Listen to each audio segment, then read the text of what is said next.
балалык кайгыны билбеген, бактыга жаралы бакытты издеген, барына ыразы жаркырап нуру жүзүндө.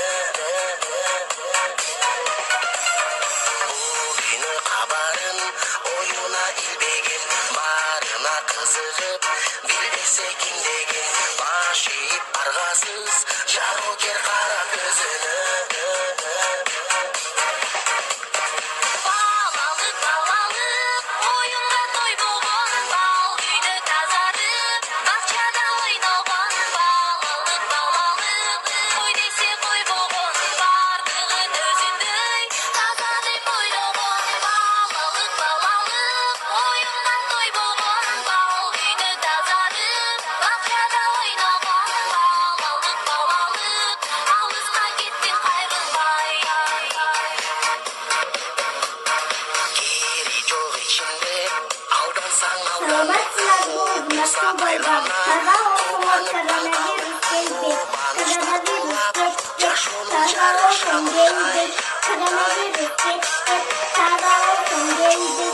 Ишенип, жомокто жашаган, жол салып өзүнчө жоругун жасаган, жодар көз балалык, алыска кеттиң кайрылбай.